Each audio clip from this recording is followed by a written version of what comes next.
Lo primero de todo, agradecer la asistencia de todos los que os habéis apuntado a esta jornada. Es una jornada del Departamento Jurídico, una más dentro de lo que es el planteamiento de la reforma, lo que queríamos transmitir de la reforma del texto refundido de la ley concursal. Hemos realizado ya varias jornadas que corren a cargo de ponentes, ilustres ponentes que gracias a, que entre otros son magistrados jueces de lo mercantil. En principio, en esta jornada lo que vamos a tratar básicamente es el tema de la moratoria concursal, que como sabéis, pues se ha modificado ya a raíz de lo que es la fecha tope para presentar los concursos hasta en 3 ocasiones. La última ha sido ya en este año a raíz del, si no me equivoco, el decreto 5, ¿no? Ahora 2021.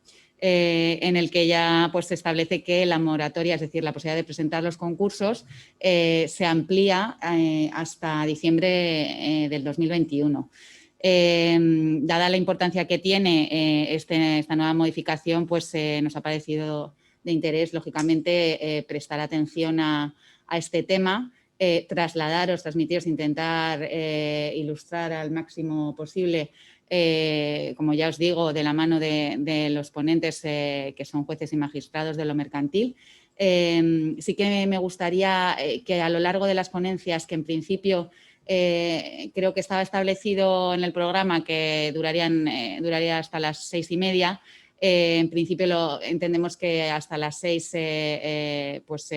tendremos tiempo más que suficiente para exponer los dos puntos, ¿no? del programa, que en principio es la solicitud del concurso con el nuevo texto refundido de la ley concursal, y la expiración y prórroga de la moratoria concursal. Y como os comentaba, en principio, durante las ponencias sí que sería interesante que en caso de que os surja alguna duda lo podáis indicar a través del chat, de tal manera que lo podamos ir solucionando sobre la marcha, que será más práctico y sobre todo no perdemos el hilo, ¿no? de lo que es la exposición. Y nada más, yo agradezco a los 2 magistrados que nos acompañan esta tarde, que va a presentar mi compañero y el director de la Comisión Fiscal y Mercantil de AEFIM, Federico Durán, y muchísimas gracias a todos. Sí, pues buenas tardes. Poco que añadir porque lo interesante viene después, las exposiciones de don Teodoro y don Carlos. Agradecer la participación en la jornada. Creo que en este aspecto es importante lo que, como recalcaba Eva, se está intentando realizar desde EFIN, y es el que se haga cultura de este procedimiento de la ley concursal como soporte para que las empresas y personas físicas encontremos posibilidades para continuar el desarrollo del negocio, total o parcialmente, o como alternativa a desarrollar procesos de cierre de una forma ordenada y que salvaguarde responsabilidades y, en definitiva, que nuestro entorno general económico pues permita la continuidad de la actividad empresarial, que a todos nos es importante. Recalcar la situación actual, pues evidentemente estamos en un momento todavía de incertidumbre, pero ya hay datos que magnifican este problema, ¿no? En concreto, de acuerdo con el último informe de Iberinfor sobre el tema concursal, destaca que en este momento el incremento interanual es del 99% en las insolvencias. Incluso en el primer trimestre de este año han incrementado un 30% los procesos concursales, y todavía estamos con una relativa moderación en cuanto a los procedimientos que se están incoando, que imagino que tanto don Teodoro como don Carlos tendrán más datos sobre estos temas, ¿no? Destacar, como siempre, que es Cataluña la que tiene, en principio, un 27% más de casos, perdón, un 25% del total de los casos. Madrid está en un 19% y, evidentemente, servicios copa el 53% del total, frente a construcción con el 19% e industria el 13%. Contamos hoy con dos ponentes de enorme calidad y servicio y experiencia, lógicamente, que creo que a todos nos pueden dar valor a este tipo de jornadas. Sin más, agradecer también, como decía Eva, a los ponentes con los que contamos hoy y, por supuesto, al Departamento Jurídico Mercantil de ECIN, reflejados aquí en Eva y en Ramón, al que no tenéis en la imagen, pero que está aquí con nosotros en la sala, dándonos también cobertura técnica a esta jornada. Y sin más, empezamos con la ponencia que nos presenta don Teodoro Ladrón Roda. Don Teodoro Ladrón Roda es juez del Juzgado del Mercantil número 5 de Madrid, en la que fundamentalmente abordará la solicitud de concurso con el texto refundido de la ley concursal, requisitos y documentación. Muchas gracias. Muy bien. Perdón, únicamente insistir en lo que nos decía Eva. Intentamos reflejar, no tenemos la posibilidad de levantar la mano, pero de plasmar en el chat aquellas cuestiones que nos surjan. Pedir también a don Teodoro y a don Carlos, si les parece bien, ellos a mí entiendo que ven el chat y si les parece oportuno intercalar algún tipo de respuesta a esas preguntas, pues perfecto, por intentar dinamizar esta jornada también. Muchas gracias. Muy bien. Bueno, pues buenas tardes a todos y a todas. Agradecer especialmente a ECIN la invitación. Eva, Federico, Ramón, José María. Es un placer por muchas razones exponer con mi compañero de promoción, Carlos, y dirigirme al foro que yo deseaba dirigirme. Ya lo veníamos hablando así con José María desde hace 2 o 3 meses, que tenía mucho interés en hablar a empresarios.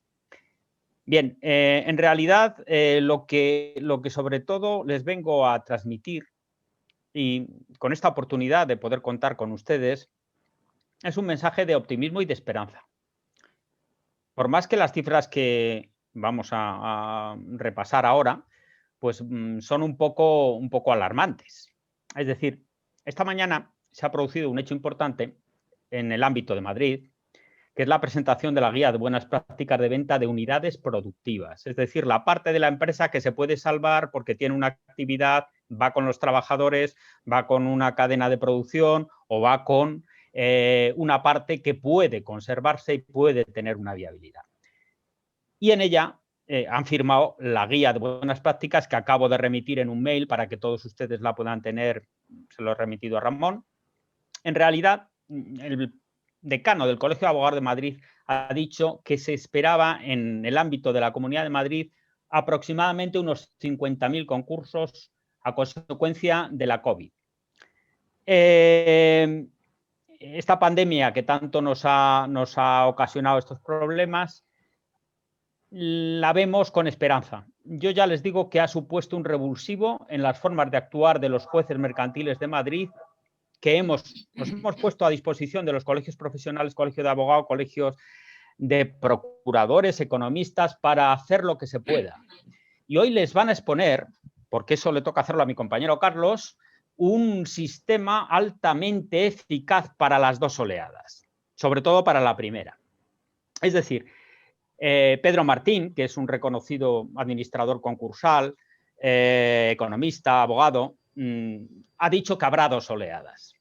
Una primera oleada en la cual van a venir empresas en situación de insolvencia, es decir, empresas que van directas a liquidación. Ahí es donde les prestarán ustedes mucha atención a lo que Carlos les va a comunicar del concurso express, que es la forma rápida, buena y cómoda de afrontar ese problema para los jueces y para los empresarios. Y luego una segunda oleada, ya con menos empresas, en la cual ya van a ir las empresas que han aguantado los problemas de refinanciación hasta que han podido. Y entonces, al promedio normal de venta de unidades productivas, por ejemplo, de Madrid, se acumularán todos los que vengan como consecuencia de la pandemia. Bien, este es más o menos el planteamiento inicial, pero yo voy a compartir pantalla. Vamos a ver.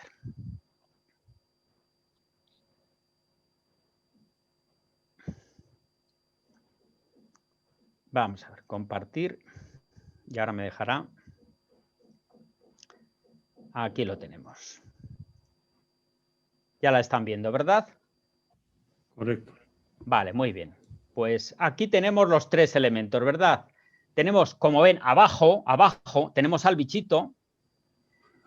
Un poco más arriba tenemos a la empresa. Un poco más arriba tenemos las soluciones, la contabilidad, los profesionales, abogados, jueces, los que tienen que tratar el problema. Está intencionadamente puesto a distintos niveles porque el mensaje que les voy a transmitir es optimista. Pero, evidentemente, también es un mensaje realista. De tal manera que lo primero que les diría, lo vamos a ampliar aquí, es el mayor desafío de riesgo y los grandes protagonistas de la solución. Es mejor pensar que la solución depende de cada uno y actuar. Vamos a ver, lo que yo veo en este punto es que el empresario es fundamental para el desarrollo y la salida de esta situación. De tal manera que yo ya no veo la misma situación de convencimiento, de libertad de empresa, de favorecer ese tipo de libertad de empresa, sino que veo voces críticas a todo lo que ha supuesto la empresa privada desde distintos ámbitos, inclusive del gobierno. De tal manera que, señores, estamos y señoras ante una situación en la que hay un desafío por delante. En estas situaciones de crisis y de riesgo producida por esa pandemia y por ese cambio en el planteamiento, las especies que no se manifiestan como útiles y como activas desaparecen. La función del empresario es insustituible.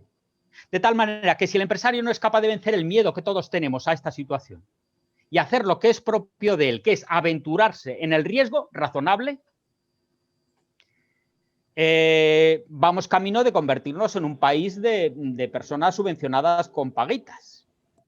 Es decir, al punto segundo, la aceptación del riesgo de crear y mantener la riqueza o la seguridad de repartir la pobreza.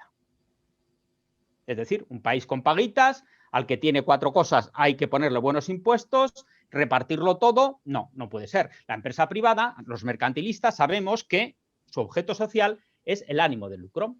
Y entonces ese ánimo de lucro se manifiesta en la necesidad de ganar y de ser productivo. Pero no solo en eso, Cuando nos quedamos en que la empresa solo sirve para crear riqueza y para que se enriquezcan los empresarios, no estamos diciendo toda la verdad. Porque además de enriquecerse el empresario, crea el puesto de trabajo, reparte un salario a los trabajadores y crea riquezas. Ustedes lo entienden muy bien, ¿verdad? Que con 100 sociedades nuevas, pymes o como sea, se recauda más impuesto de sociedades que sangrando a 2 o 3 o las pocas que puedan quedar. ¿A que se entiende bien? Pues eso lo entiende todo el mundo. ¿Qué es lo que nos hemos encontrado? Bueno, luego analizaremos un poquito el Real Decreto Ley, ya lo han avanzado, 521. Sin embargo, esa función de la creación de riqueza la tiene en sus manos el empresario, la empresaria. Es decir, son ustedes los protagonistas que nos pueden devolver a la importancia que nuestro país ha tenido, porque la empresa española cuando trabaja y el empresario español cuando trabaja no mira horas, como los alemanes o como los ingleses. Trabaja bien y lo hace bien y tiene un gran potencial. Pero hay que ponerlo sobre la mesa. ¿Por qué? Porque crearemos riqueza. Ya no dependeremos de una paguita, sino que tendremos 1.000 euros en de los trabajadores para poderlo gastar o los que sea. Y además solucionaremos el terrible problema del paro. Para solucionar el paro, nosotros lo vemos en los concursos, ¿qué ocurre?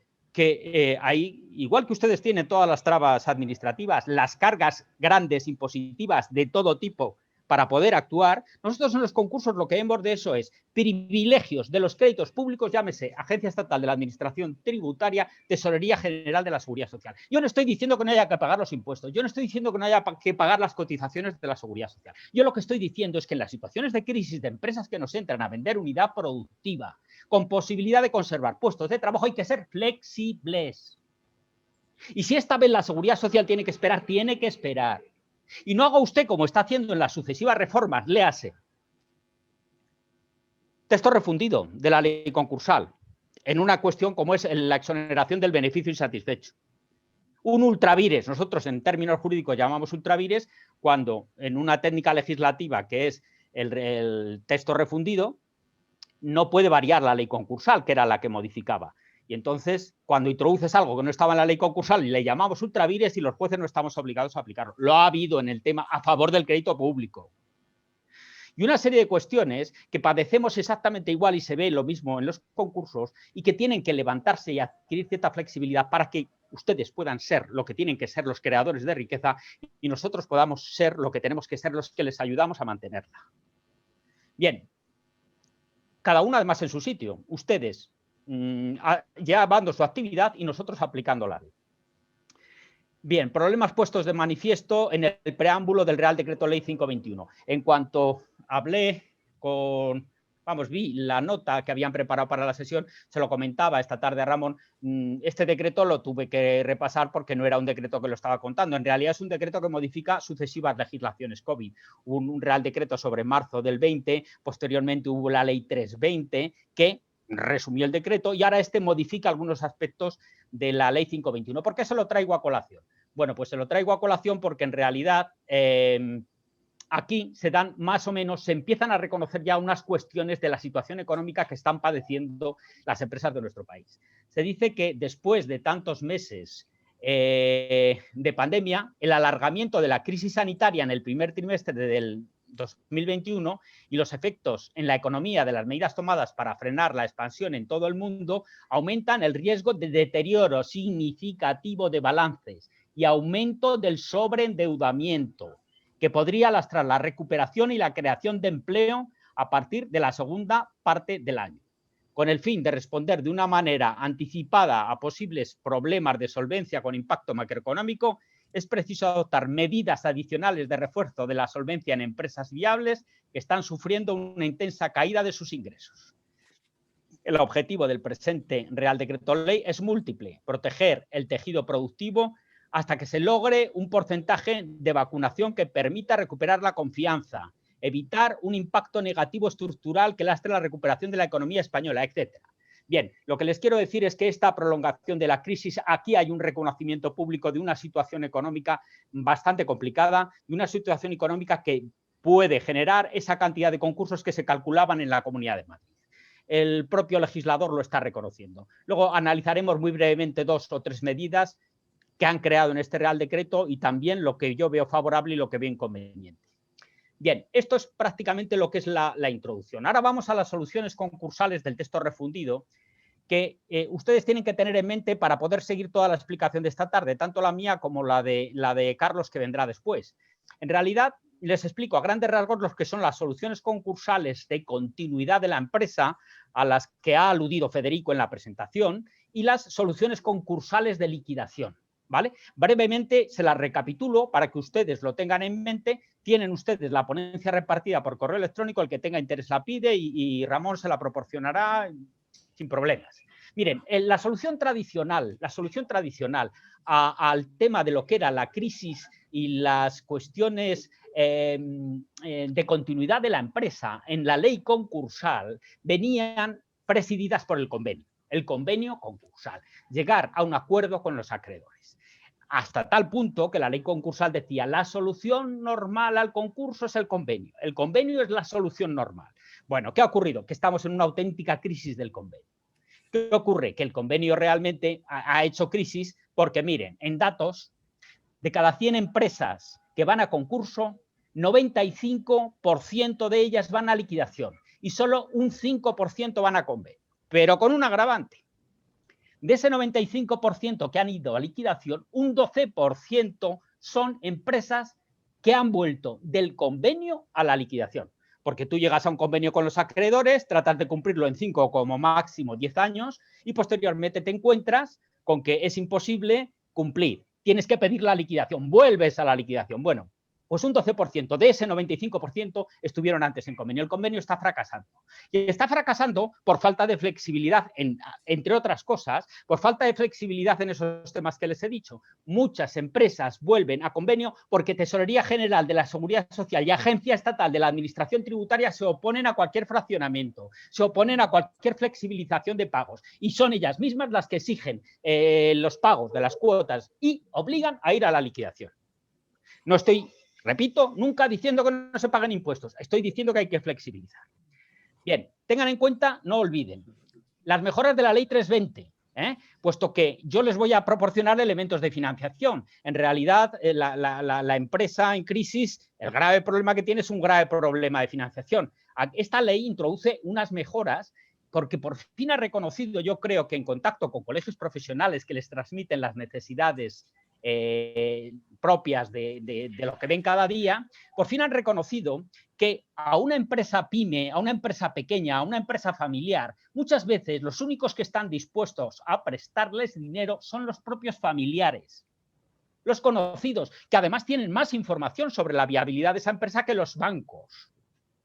Como no tienen crédito bancario, se ha hecho un intento de mejora, que es, han subido la calificación del crédito del dinero que se aporte por parte de estos familiares a la empresa. Es decir, antes eran unos créditos subordinados que nunca se cobraban. El dinero que allí se metía se podía perder porque si ibas a concurso eras el último en cobrar. Ahora los han clasificado de subordinados a ordinarios. Y cuando sirven para, en el momento de presentar el concurso, plantear una continuidad de la empresa, les han reconocido incluso la calificación de créditos contra la masa, que son créditos preferentes. Esto lo tienen aquí en los artículos 4.3 y 7 de la Ley 320. Entonces, en ellas es donde se nos habla un poco de todas estas cuestiones y en realidad nos dicen una consideración de créditos contra la masa, que son los del artículo 4.3, todos aquellos derivados de ingresos de tesorería en concepto de préstamos, créditos u otros negocios de análoga naturaleza que hubieran concedido al concursado derivados de garantías personales, personas especialmente relacionadas, es decir, familiares. Esto antes era un crédito subordinado, el último lugar, ahora es un crédito contra la masa, el primer lugar. Vale, bien por el legislador, se necesita financiación. Bien, lo mismo ocurre en la posibilidad, como digo, de realizar otros préstamos al convenio, que ya tiene una calificación un poco menor, no ya es cuando para financiar un plan de viabilidad, sino cualquier otro tipo de aportación de dinero, en lo cual pasan de crédito subordinado a crédito ordinario. Es menor la potencia del crédito ordinario, la posibilidad de cobrar el crédito ordinario, el crédito contra la masa. Bien, a ver, las soluciones que vemos en el marco de la directiva. Ustedes habrán oído hablar mucho de la directiva, la 2019-1023, que está a punto de ser traspuesta ahora. Es decir, el gobierno ya tiene la obligación, porque nos ha vencido el plazo, de pasarla a ley española. De tal manera que oirán hablar de la figura del prepack, etcétera. Bueno, sepan ustedes que a nivel de los juzgados de Barcelona se ha elaborado un plan concreto para la figura del prepack. En términos sencillos, el prepack es aquel que antes de que la empresa entre en concurso empieza a preparar la estructuración de la empresa y la estructuración de la deuda. Y que posteriormente la idea que ha desarrollado Barcelona es que ese mismo que ha preparado la situación de salida de la crisis sea nombrado administrador concursal. Esto no está en la ley y presenta ventajas e inconvenientes. Lo miramos positivamente porque es un avance, pero sepan ustedes que en las unidades productivas o cuando se realiza intentos de lo que es una preparación de una reestructuración y al juez tiene que nombrar al mismo administrador concursal, puede haber problemas de incompatibilidades o de recusación, porque muchas veces estos procesos de reestructuración están enfrentados por los mismos socios familiares, cuando empieza el problema entre socios, empieza el problema en consejo de administración. Entonces, claro, el juez para poder actuar necesita un respaldo legal y hoy por hoy el prepack no lo tiene. Hay que esperar al desarrollo de la figura del prepack, porque hay muchas figuras de prepack. En Holanda hay uno, el juez lo designa antes del concurso, aquí no hay ninguno, en Reino Unido también tienen otro, en Holanda funciona por jurisprudencia, hay que saber qué tipo de prepack. Pero sí que les digo que las campanas que he oído es que si se nombra un prepack para preparar la preinsolvencia antes del concurso y la reestructuración de la deuda, ese no puede ser nombrado luego administrador, para que no haya contraposición de intereses. Bien, esto es lo que tenemos aquí y luego tenemos las soluciones del Real Decreto Ley 521. Aquí ya les tengo que hablar a ustedes de lo que esta ponencia me ha hecho estudiar. Bueno, yo he visto que teníamos unas líneas COVID y sé que además este tema lo han tratado con los servicios jurídicos y el servicio fiscal, lo han desarrollado y posiblemente ustedes hagan aportaciones muy interesantes al respecto.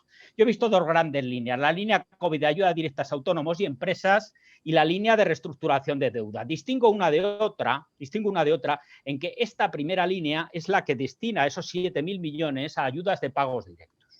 Esas ayudas de pagos directos son pagos finalistas, es decir, hay que decir a quién pagas, al proveedor, a tal, satisfacción de deuda, pagos a acreedores financieros, no financieros, tiene que ir perfectamente dirigida. Por tanto, es una ayuda ya preestablecida, una ayuda directa y una ayuda que en principio parece como lo más claro de lo que es el Real Decreto Ley. Luego ya veo otra de la línea para reestructuración de la deuda financiera COVID, que va dirigida a todas aquellas empresas que ya gozaran de avales públicos, ¿vale?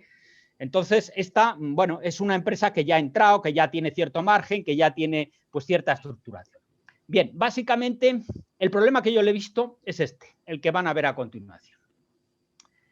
La disposición adicional cuarta, condiciones de elegibilidad de empresas y autónomos. Si ustedes se van aquí, lo primero que nos exigen para poder optar a cualquiera de las dos líneas es hallarse al corriente de pago de obligaciones de reintegro, subvenciones de ayudas públicas y hallarse al corriente del cumplimiento de las obligaciones tributarias y frente a la seguridad social. ¿Por qué les digo que esto me parece preocupante? Pues porque las empresas que nosotros conocemos, les hablo de un juez de concursos, casi todas ellas tienen problemas con Hacienda y la seguridad social. Entonces vamos a ver, o aquí meten ustedes las posibilidades de tener fraccionada y aplazada la deuda para decir que tienes derecho, o si no, aquí no hay quien acceda. En el ámbito que yo conozco de empresas. Ustedes tienen mucho más conocimiento que yo y saben lo que se paga en su empresa y lo que no se paga. Bien, es el inconveniente que yo lo he encontrado. O flexibilizan aquí o esto es papel mojado. Bien, otras cuestiones. Las soluciones de liquidación, básicamente, tengan en cuenta ustedes el tema de la PYME. El tema de la PYME está estudiado en la directiva. Y lo que la directiva nos dice de la PYME no es grato de oír. Porque resulta que nos dice, reconoce la realidad de que tiene menos músculo financiero que la empresa grande y que, por tanto, la directiva dice que la PYME acude mucho a la liquidación del concurso. Es decir, en el concurso a vender lo que sea. Es decir, a tratar de satisfacer a los acreedores con la venta de la sociedad. Es cierto que es una sociedad más pequeña. Ya les he indicado alguna salida también positiva que se ha puesto en la legislación. De tal manera que esta directiva que están transponiendo ahora, vamos a tenerla con ley dentro de poco, ve unos mecanismos de alerta temprana que, son lo que los contables les advierten. Cuando estudian los mecanismos de alerta temprana son el EBITDA, ¿cómo va usted de tal? ¿Cómo van los fondos propios? ¿Cómo tal? Esto es lo que llama mecanismos de alerta temprana. Bueno, yo, miren, los veo un poco insuficientes porque hay veces que a lo mejor la contabilidad no sale, pero luego sale el negocio y la cosa marchó. Y hay veces que la contabilidad no sale y la empresa tampoco sale. Bien. Otra de las formas de liquidación es el concurso express que les expondrá Carlos, con lo cual, interesantísimo, me remito todo a él. Y otro es la venta de la unidad productiva. Les he enviado a Ramón lo que se ha aprobado esta mañana por el presidente del Tribunal Superior de Justicia y el decano del Colegio de Abogados, que es la guía de buenas prácticas de venta de unidades productivas en el ámbito de la Comunidad de Madrid, de los juzgados de Madrid. La tienen ustedes a su disposición. Sepan que el modelo es cuando tú presentas tu empresa a liquidación, pero tienes una rama de actividad o una determinada planta o una determinada local o servicio que tú ves que es productivo y que es rentable. Se exigen determinadas condiciones y cuando tú pides la liquidación, por una parte los jueces tramitaremos el plan de liquidación, es el compromiso al que hemos llegado, y por otra parte se tramita, empieza separada esta venta de unidad productiva.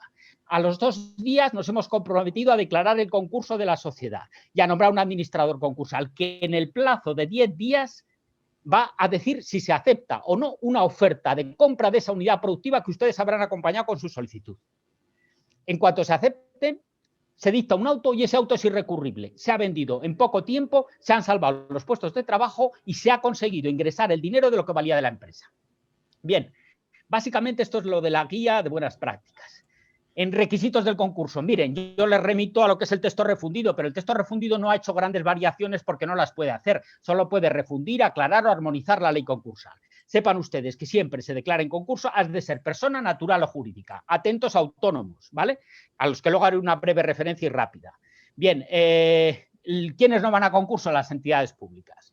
Bien, requisitos objetivos. A ver, aquí nos encontramos con el tema de la insolvencia. La insolvencia que está definida, que la declaración de concurso procede en el caso de insolvencia del deudor. Bien, antes se decía el deudor común y en el proyecto del texto refundido se decía la necesidad de existencia de varios acreedores. Ténganlo en cuenta cuando hagan, si tienen que llegar a hacer esa solicitud, que es necesario tener varios acreedores y que no es difícil crear un acreedor, porque si repasamos bien, siempre debes algo, la luz, lo que sea. Pero con un único acreedor, el concurso se inadmitiría. Bien, sepan también, tipos de insolvencia. Bueno, esto nos lo distingue la propia ley concursal y los propios autores.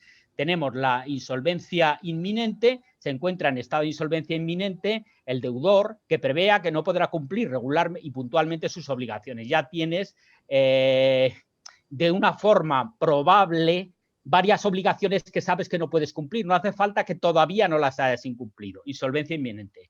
Insolvencia actual. Se encuentra en estado de insolvencia actual el deudor que no puede cumplir regularmente las obligaciones exigibles.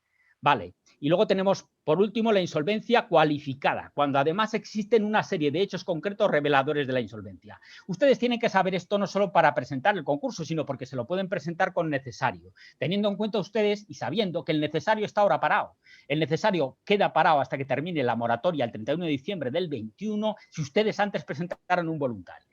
Hecho esto, en realidad nos encontramos con que hay una serie de hechos taxativos y no taxativos. Cuando ustedes presentan voluntariamente la solicitud de concurso, los hechos de la insolvencia no son taxativos. Pero como te las presente un acreedor, o sea, una insolvencia cualificada, han de ser taxativos.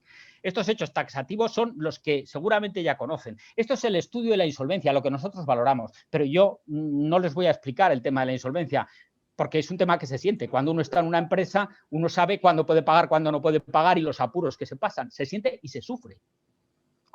Esa situación de sufrimiento es lo que luego los juristas elaboran de distintas maneras. Pero lo que es la insolvencia, me abstendré mucho de explicársela porque en ese sentido ustedes están delante de nosotros viendo y sufriéndola o padeciéndola cada día. Bien, en ese caso, como les digo, se miran la existencia de una previa declaración judicial administrativa de insolvencia del deudor. Es decir, las declaraciones normalmente de los juzgados de lo social cuando han hecho una investigación porque no se ha podido pagar a uno de los trabajadores. La existencia del título por el que se ha despachado un mandamiento de ejecución o apremio. Es decir, cuando ya te empiezan a llover embargos. Se están trabando embargos y no se encuentran bienes. Bien, aquí lo tienen más detallado. Bienes libres, bienes conocidos. Una vez determinado, hay que ver los daños y perjuicios que se han causado, bienes bastantes. Bien, otra de las causas es la existencia de embargos de ejecuciones en curso que afecten de una manera general al patrimonio del deudor. Varios embargos, 1, 2, 3, que embargan casi todos los bienes de la sociedad. Es la pluralidad de embargos. El sobreseimiento generalizado en el pago corriente de las obligaciones. El deudor no puede atender. El sobreseimiento, como les digo, es una de las características esenciales y más claras respecto de la insolvencia. Y este sobreseimiento tiene una especial cualificación cuando se trata de obligaciones tributarias exigibles durante los meses anteriores o cuotas de seguridad social. Con esto se trata de proteger de nuevo el crédito público, para que sepas que si dejas de pagar eso, te pueden pedir el concurso necesario, que queda retenido, pero que este tipo de impagos favorecen la declaración del concurso necesario que te puede poner el acreedor. Y por último está el alzamiento de los bienes o la liquidación apresurada ruinosa, cuando ya, en fin, las cosas han ido tan mal que bueno, han ido saliendo cada uno por su parte. Bien, documentos a presentar con el concurso. El poder especial, que saben ustedes que pueden sustituir por una PUDACTA. La memoria económica... Perdona, Teodoro.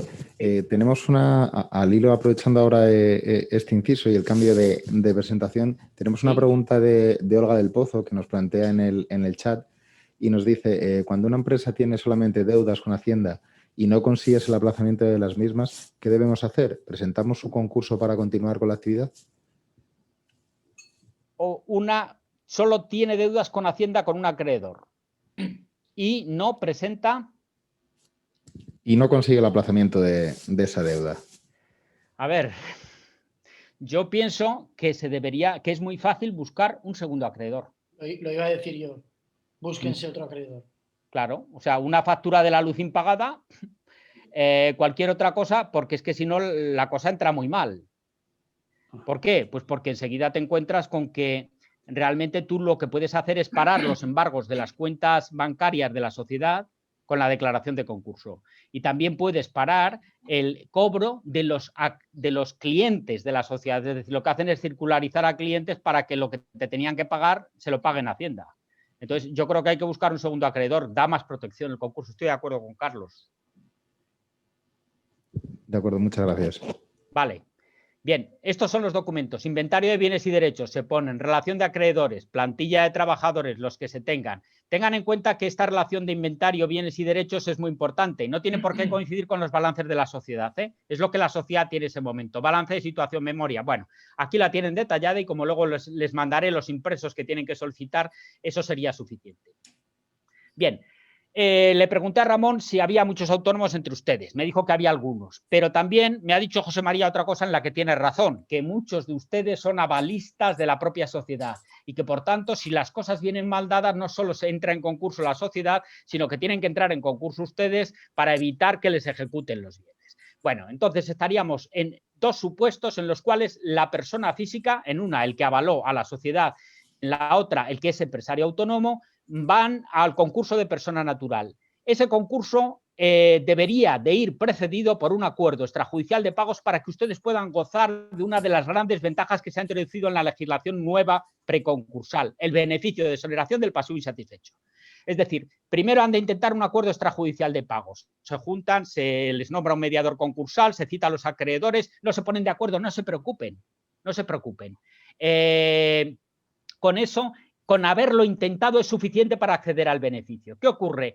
Que después ustedes solicitan el concurso de estas personas naturales, llámese autónomo, llámese avalista, solicitan ese concurso y en ese concurso hay dos posibilidades. Por una exoneración total de deudas que afectan normalmente a créditos ordinarios y a créditos subordinados. Esa es de por vida. Y por otra parte, otra que es un beneficio concedido provisionalmente. En ese beneficio provisional nos encontramos con que hay una posibilidad de concesión que afecta a la exoneración de los créditos ordinarios y los créditos subordinados, pero no a los créditos públicos. Y ha de pagarse los créditos contra la masa y los créditos privilegiados. Pero también se admite que si se paga un 25% de los créditos ordinarios, aunque no se haya hecho acuerdo extrajudicial de pagos, se vaya al concurso consecutivo. Hagan siempre el acuerdo extrajudicial de pagos. No cuesta nada, solo hay que intentarlo y una vez intentado tienen ustedes derecho a acceso al beneficio. El Real Decreto Ley 521 recoge que solo con intentado es suficiente y ya lo dice el propio texto refundido, no se necesita más. Bien, entonces, las ventajas que les va a conceder es que les va a condonar toda la deuda de crédito ordinario y de crédito subordinado que ustedes puedan tener. Es decir, lo que es una póliza de préstamo de un banco va a desaparecer, porque eso no es ni privilegiado ni contra la masa. Háganlo porque es la única posibilidad que tienen de la segunda oportunidad. Que no sea siempre el que entró en concurso una persona condenada y vista como algo que es un oprobio. No, no, tiene que reiniciar. La directiva dice segunda oportunidad, sabe más el empresario, una nueva oportunidad. Bien, por otra parte nos encontramos, estos son los presupuestos que se los he expuesto de una manera bastante general y luego vamos a dejar aquí un momento de compartir para brevemente mostrarles los que son modelos de solicitud de concurso, de persona jurídica, de sociedad, también tienen de concurso consecutivo y también de beneficio de exoneración del pasivo insatisfecho. Este beneficio de exoneración del pasivo insatisfecho, cuando lo pide una persona natural, ha de esperar a que el concurso concluya y una vez concluido tramitar esa solicitud. Y cuando lo pide una persona jurídica es en los 10 días que se da en un trámite de que pues, las partes disponen para oponerse o no a la conclusión pedida por la administración concursal. Bien, sepan ustedes que todo este tipo de modelos, que los voy a compartir en un momento, vamos a ver. Aquí los tienen, los formularios y solicitudes. Los tienen ustedes enviados, los pueden pedir a ECIN porque se los he mandado, los tienen ustedes en decanato, van rellenando ustedes todos estos datos que aquí se ponen, los que ustedes tienen son interactivos, por ejemplo, en el convenio, el régimen económico matrimonial les dice si es el régimen económico de gananciales, que tiene unas características muy peculiares porque vincula los bienes gananciales la mitad del cónyuge que no está en concurso, la vincula al concurso y también se pueden vincular deudas del otro cónyuge que no es el concursado al concurso y el régimen económico hay que especificarlo, también el tipo de ingresos. En cuanto a persona jurídica, toda la documentación que ustedes tienen que presentar, los distintos anexos, abogado, propuesta, va usted a convenio, va usted a liquidación, aquí lo tienen, toda la documentación a la que nos hemos referido que tiene que ir, tengan en cuenta que la última solo es si ustedes presentan convenio, documento 12 de adhesiones, plan de liquidación, etcétera. Bien, formulario de solicitud de personas físicas, autónomos y el que hemos dicho, es decir, el fiador o avalista de la sociedad pyme familiar que se ve afectado porque el concurso de su sociedad y él tiene que pedir el concurso para evitar una ejecución masiva de sus bienes, inclusive de su vivienda. Este es el que tiene que rellenar. Aquí se dice régimen económico, aquí lo tienen, casado, tal, NIF, NIE, ha solicitado el cónyuge el concurso, representación del deudor, hechos, etcétera. Lo tienen ahí todo detallado. Miren, el abogado en realidad, por decírselo fácil y sencillo, lo único que añade a estos datos son las fórmulas jurídicas. Suplico al juzgado que no sé qué. Por la presente interpongo la solicitud de concurso de don Menganito. Pero todos los datos que faltan, todos los datos que él tiene que poner están aquí. Formulario para la solicitud del concurso consecutivo. El concurso consecutivo es el que viene después del acuerdo extrajudicial de pagos o del acuerdo de refinanciación. Este acuerdo extrajudicial de pagos, ténganlo en cuenta. Hay que intentarlo siempre. Te librará de pagar las deudas que puedas tener en tu posterior concurso de carácter ordinario y de carácter subordinado. Los jueces estamos por la labor de aplicar este beneficio de exoneración y por la labor de dar una segunda oportunidad. Ténganlo muy en cuenta. A ver, y luego tenemos aquí los datos de la insolvencia, si es actual o inminente, es lo que hemos visto anteriormente. Actual es cuando ustedes ya no pueden pagar, inminente es cuando ustedes prevén que no van a poder pagar. Trabajadores a cargo, cuantía del pasivo, estos son los datos que hay que ir rellenando. Y por último, tienen la solicitud del beneficio de exoneración del pasivo insatisfecho. Este ya les he dicho que no se plantea al principio, sino que se plantea al final del concurso. O bien cuando está en fase de conclusión y presenta la administración concursal la conclusión, dicen no. Bueno, ahora vamos a realmente a tratar un poco a mi criterio el concurso está acabado, ya los bienes están liquidados, ahora hay una insuficiencia de masa, no vamos a poder pagar y entonces hay que solicitar el beneficio del pasivo insatisfecho. Entonces, a partir de ahí es cuando se tramita esa solicitud del beneficio y el juez lo concede. Básicamente hay dos modalidades. Como les he dicho, el que te remite totalmente, es un beneficio permanente, que ahí te exigen pagar todos los créditos contra la masa y todos los créditos privilegiados y con acuerdo extrajudicial de pagos. Y luego, si no has hecho acuerdo extrajudicial de pagos, todos los créditos contra la masa, todos los créditos privilegiados y el 25% de los ordinarios. Y luego tenemos el que va con pago aplazado, que te lo conceden provisionalmente por un periodo de 5 años. Y es cuando has hecho el acuerdo extrajudicial de pagos, pero no has pagado los créditos ordinarios, sino que te comprometes a pagar los créditos privilegiados y los créditos contra la masa en un determinado tiempo. Bien, este segundo es el que generalmente se da de forma masiva, es decir, hay un compromiso de pago sin perjuicio de las facultades de fraccionamiento del crédito público de la Tesorería General de la Seguridad Social y la Agencia Estatal de la Administración Tributaria. Y este, si lo cumples a los 5 años, te produciría la exoneración de los de siempre, de los créditos ordinarios y de los créditos subordinados. Aquí es donde metieron el ultravires, porque aquí no estaba contemplado que los créditos públicos que no fueran privilegiados hubieran de pagarse, y aquí dijeron, no, todos los créditos públicos, los que tienen privilegio especial, los que tienen privilegio general, los que no tienen privilegio, entonces es, como les digo, un pro del crédito público. En definitiva, necesitamos soluciones de flexibilidad. En definitiva, estamos todos ante la crisis. Ustedes, con la labor que tienen que hacer, apostar, crear empleo. Nosotros, con la labor que tenemos que hacer. Primero, decirle que somos personas que entendemos y tenemos sentido común. Que nuestra función es aplicar la ley, pero que sabemos aplicarla con flexibilidad y que estamos totalmente concienciados de que lo que hay que hacer es salvar todas las empresas que se puedan. Ustedes con esto yo creo que tienen una visión de los mecanismos que tienen a su alcance y los que faltan de explicar lo va a hacer a continuación mi compañero Carlos. Muchas gracias y a su disposición en cualquier momento para cualquier pregunta que ustedes quieran hacer. Don Teodoro, muchas gracias y sobre todo por esas palabras de aliento. Creo que el convencimiento del fin de esta cuestión y es la continuidad, la segunda oportunidad y sobre todo los principios que ha enumerado al principio, que ha comenzado en sus primeras palabras, que son las que en esta mesa siempre se han puesto de manifiesto. La empresa crea riqueza y hay que apoyar que las empresas tengan continuidad. Muchas gracias. Y continuamos con don Carlos Martínez de Marigorta Menéndez, el magistrado juez del Juzgado Mercantil número 1 de Santander, y él nos va a explicar y exponer en cuanto a estas nuevas regulaciones la expiración y prórroga de la moratoria concursal. Muchas gracias. Perdón, había una pregunta que quedó latente de Olga del Pozo respecto al tema de cuando existe un solo acreedor, en este caso concreto la agencia tributaria, entiendo yo, no existe aplazamiento, que ya han comentado los dos ponentes, don Carlos y don Teodoro, que habría que tener un segundo acreedor, que si eso se puede hacer, lógicamente, el incumplir un pago, perdón por la expresión, genera una causa que entiendo que a nivel judicial se puede esto abordar. Sí, bueno, yo lo que contestaría es que, vamos a ver, ahora les invito a que se pasen al otro lado de la mesa, es decir, desde la perspectiva que yo estoy en el juzgado. Es un juzgado que ha recibido en determinados momentos 6 veces la carga de trabajo normal fijada por el Consejo. ¿Verdad que cuando ustedes tienen un trabajador y ustedes que conocen su empresa, han trabajado en ese puesto, saben lo que se puede dar, le ponen un nivel de rendimiento diario que ustedes creen que ustedes darían en ese puesto e incluso un poquito más para que no haya problema? Bueno, pues eso en los juzgados se sobrepasa 6 veces. Porque no hay suficientes juzgados. Yo no sé cómo nos atrevemos a ofrecer esas en el tema de la venta de unidades productivas y guía de buenas prácticas. Lo que les he dicho, nos hemos comprometido a declarar el concurso a los 2 días siempre que venga conforme a los requisitos de la guía, que ya se los he proporcionado.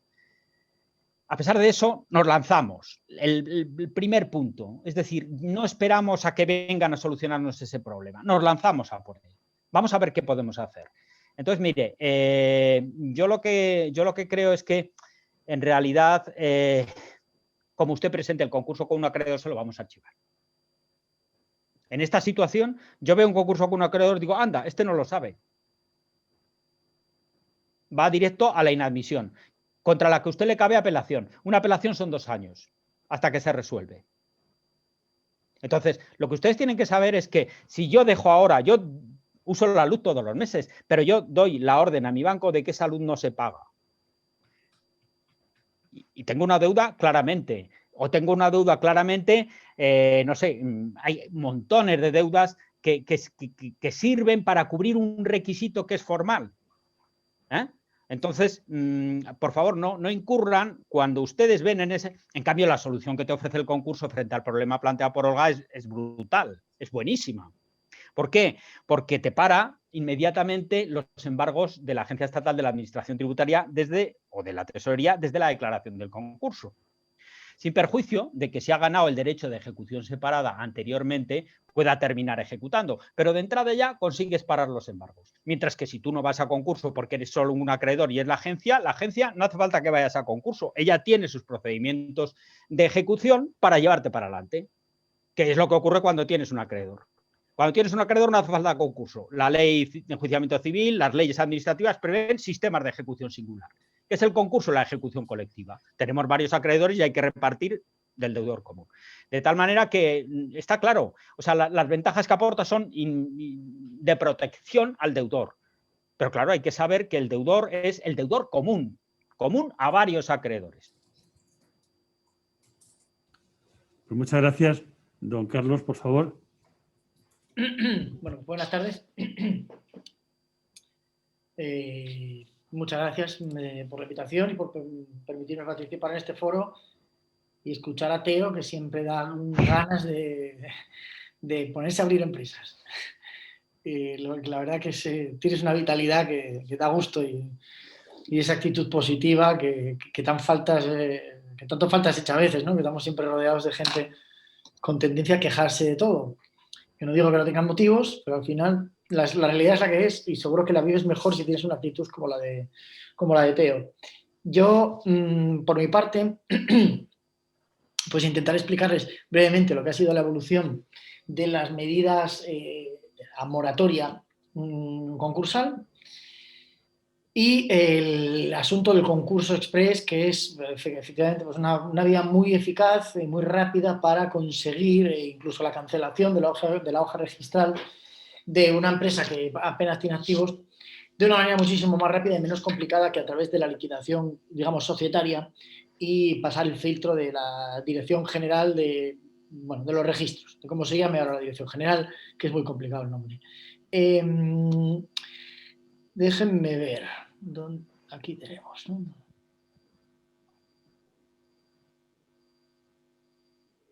Pues esta no es.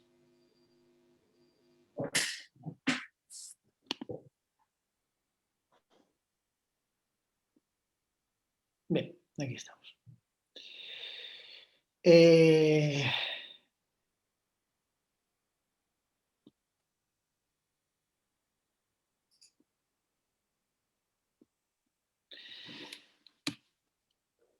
Como les decía Teo, frente a la situación de insolvencia que les he explicado básicamente lo que consiste, si es que tenemos algo que explicarles a ustedes de lo que es la situación de insolvencia, tenemos, y esto es importante para entender las distintas vías de protección que pueden ampararse en las sucesivas moratorias que se han publicado con la legislación COVID, básicamente dos posibilidades. Bueno, ir al concurso, y al concurso se puede ir de una manera voluntaria o de una manera necesaria. Voluntario lo pide el deudor, necesaria lo pide uno de los acreedores del que no paga o alguna otra persona legitimada. Y además de solicitar el concurso, cabe la posibilidad de que el deudor diga: yo comunico que voy a entablar negociaciones para intentar llegar a un acuerdo extrajudicial de pagos o a la presentación de una propuesta anticipada de convenio o a un acuerdo de refinanciación, básicamente con las entidades financieras. Estas dos vías, el concurso y las comunicaciones, vamos a llamarlas las comunicaciones, el inicio de comunicación de negociaciones o la comunicación del 5 bis, tienen una protección y unas consecuencias distintas, y la tienen en la legislación concursal ordinaria y en la legislación COVID. Respecto al concurso, ustedes saben que la regla general es que debe solicitarse en el plazo de 2 meses desde que se tuvo que conocer la situación de insolvencia actual. En el caso de que hubiéramos optado por ir a una comunicación, a un 5 bis, a decir voy a intentar llegar a un acuerdo con mis acreedores, en esos casos, desde que se comunica, tenemos un plazo de 3 meses y, vencido este plazo, si subsiste la insolvencia y no hemos llegado al acuerdo, 1 mes más, es decir, 4 en total, para solicitar el concurso. Tiene que quedar claro desde ya que en el concurso, desde que se declara el concurso, tenemos una protección frente básicamente a las ejecuciones y a los embargos de Hacienda y de tesorería, bueno, la mayor parte de ellos, no todos, pero para que nos entendamos, hay una protección frente a todos ellos. Eso separa, esa sangría separa, y a partir de ahí negociamos. Y a partir de ahí negociamos en un escenario que, como les dejaba entrever Teo ahora, no es lo mismo negociar con la agencia tributaria cuando no estás en concurso y tu crédito es tu crédito entero, más el recargo, más los intereses, que negociar con tus acreedores cuando estás en un concurso en el cual puedes, si vas a tiempo, llegar a un convenio. Y en ese convenio podrás pagar con quitas y o esperas, es decir, donde debía 100, puedo tener que pagar 40 y salgo del concurso. Entonces, por eso es interesante la vía del concurso, y en el ejemplo que nos ponían, buscarse algún otro acreedor, o si no, el mismo abogado que diga que no le han pagado, y ya está, ya tiene los dos. Si no se cumplen estos plazos, las consecuencias básicamente son, en el concurso, una calificación culpable del concurso por retraso, una inhabilitación como administradores o como empresarios, que muchas veces es muy dañina, y eventualmente una responsabilidad concursal a pagar un dinero X de cobertura del déficit concursal. También en esta misma situación podríamos vernos expuestos a que el administrador de la empresa pase a ser responsable solidario de las deudas de la empresa si no solicitó el concurso o la liquidación, pero ahora estamos hablando del concurso, en el momento que corresponde.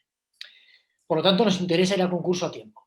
El concurso, ¿cuándo es necesario? Si nosotros no somos el deudor, sino que somos el acreedor, en algún caso, nos puede interesar forzar el concurso de nuestro cliente, de quien nos debe dinero. Bueno, ¿por qué? Uno, desde el momento que se declara el concurso, como les he dicho, se paran las ejecuciones. Pero no solo eso, si el concurso es necesario, el deudor pierde las facultades de disposición patrimonial, de administración, se suspenden esas facultades. De manera que inmediatamente montar un administrador concursal y todas aquellas cosas extrañas o pagos, bueno, pues no con mucho criterio, pagar ante deudas anteriores a las nuestras, etcétera, eso se va a acabar porque entra un administrador concursal que se hace cargo de las facultades patrimoniales de la concursada. Y no solo eso, sino que además el crédito de quien pide el concurso necesario se va a privilegiar, es decir, va a tener una mayor posibilidad de cobro que la que tendría de forma ordinaria dentro del concurso, y en último caso, muchas veces se hace hasta por hacer daño. Porque, claro, el concurso, cuando se declara el concurso necesario, lo normal es que ese concurso acabe siendo un concurso culpable por retraso en la solicitud de concurso, porque se ha declarado concurso a instancia de un tercero y no del obligado que debía haberlo sabido y hecho. Como les dijo Teo, está limitado a una serie de causas tasadas, que me remito a lo dicho por Teo.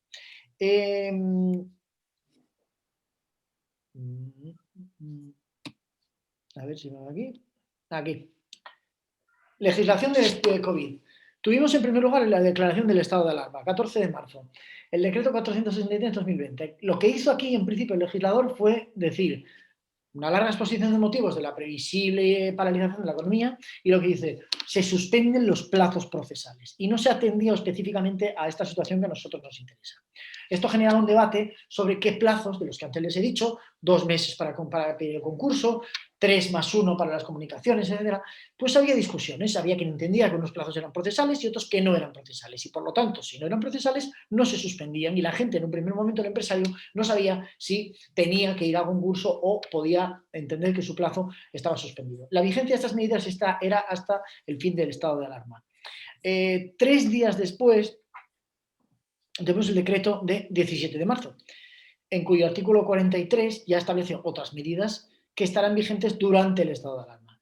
Ahora ya directamente se dice, se suspende la obligación de solicitar la declaración de concurso. Además, no se admitirá que nos lo pida el acreedor, no se admitirá notablemente la solicitud de ese concurso necesario y quien hubiese comunicado negociaciones tendrá.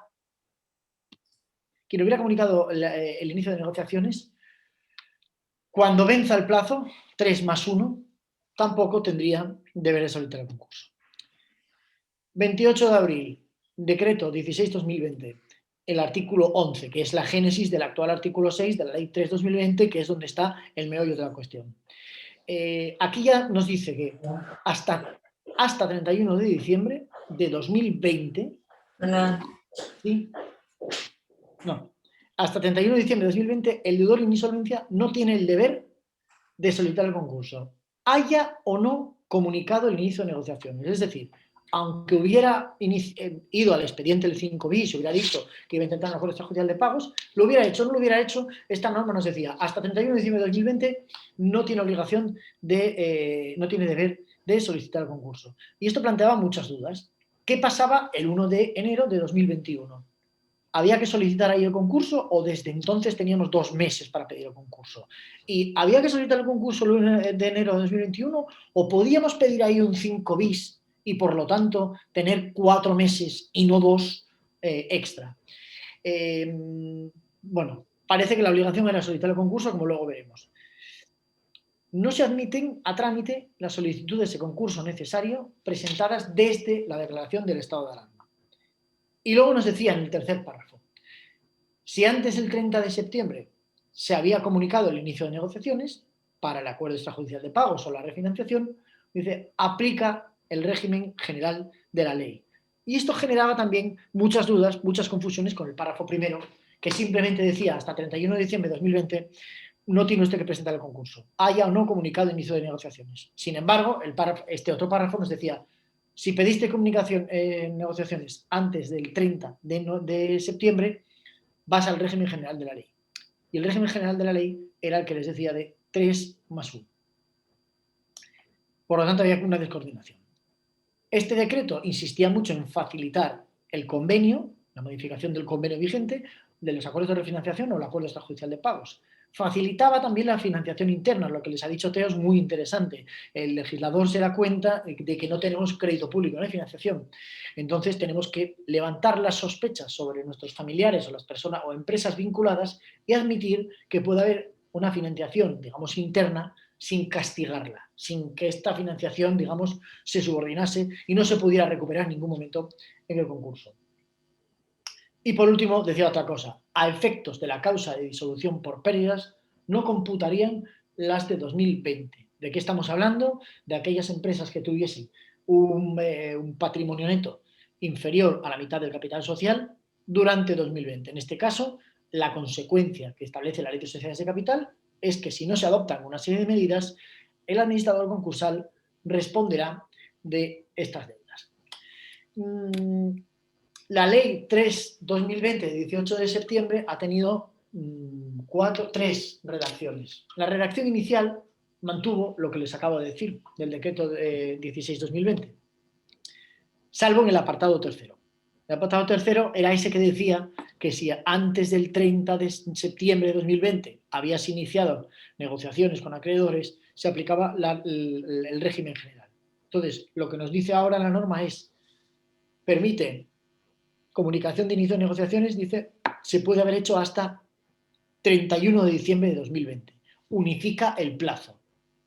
Es decir, hasta final de 2020 no hay obligación de declarar concurso y se podían haber iniciado comunicaciones o inicio de comunicación de estas negociaciones para obtener un acuerdo extrajudicial de pagos.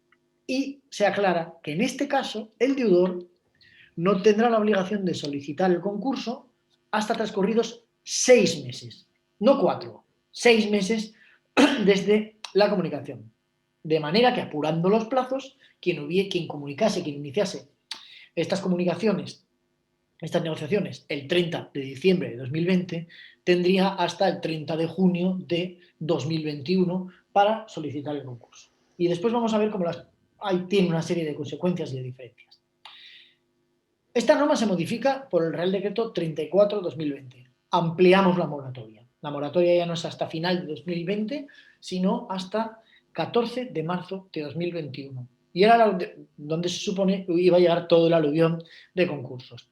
Como la cosa seguía pintando mal, pasamos al Real Decreto, al de 12 de marzo de este año, el 5 de 2021. La moratoria se amplía tanto para declarar el concurso como para paralizar las solicitudes de concurso necesario hasta final de 2021, hasta 31 de diciembre de 2021.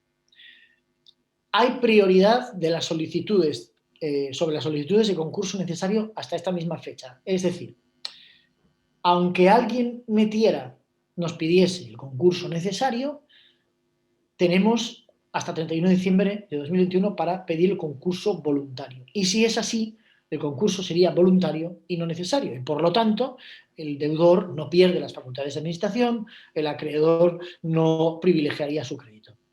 Y nos aclara una cosa importante. Ese cómputo de 2 meses para solicitar el concurso, la ley ya nos dice, comienza al día siguiente del fin de la moratoria. Es decir, el 1 de enero de 2022 empieza el cómputo para declarar el concurso. De manera que no cabe esperar al 1 de enero y ahí decir, inicio negociaciones con mis acreedores y gano otros 4 meses. No hay tampoco una obligación de solicitar el concurso el 1 de enero, sino que ahí reinicia el cómputo de 2 meses que teníamos para la solicitud de concurso. Es decir, habría que solicitarlo, en su caso, el 28 de febrero de 2022. Y llegado a este punto, a partir del 1 de enero de 2022, no habría ya esta prioridad sobre los concursos necesarios. Teníamos, por lo tanto, una antinomia de los apartados primero y tercero respecto de las comunicaciones con el 5 bis. Sí, Carlos. Sí. Perdona que te interrumpa, porque bueno, justo haciendo este cambio de slide, nos plantea una pregunta Teresa Mérida, que dice que con todas estas moratorias, que si puede ser que haya clientes que estén en negociaciones de concursos sin que eso lo hayan tenido que comunicar, que cómo se puede ella anticipar a esas posibles situaciones. Que haya, espera un momento en el chat, a ver si lo veo aquí. ¿Cómo puedo anticiparme a estas posibles situaciones? Con todas estas moratorias puede ser que haya clientes que estén en negociaciones de concurso. Y no, vamos a ver. Si las negociaciones son negociaciones para una propuesta de las del antiguo 5 bis, es decir, para llegar a un acuerdo con los acreedores, esto puede ser reservada, pero lo normal es que se comunique, se haga público. Puede ser reservado. De todas maneras, entiendo que como acreedor de este deudor, poco interés tenemos, porque esas comunicaciones de inicio de negociaciones lo que hacen es paralizar las ejecuciones. Tampoco hay nada a que anticiparse.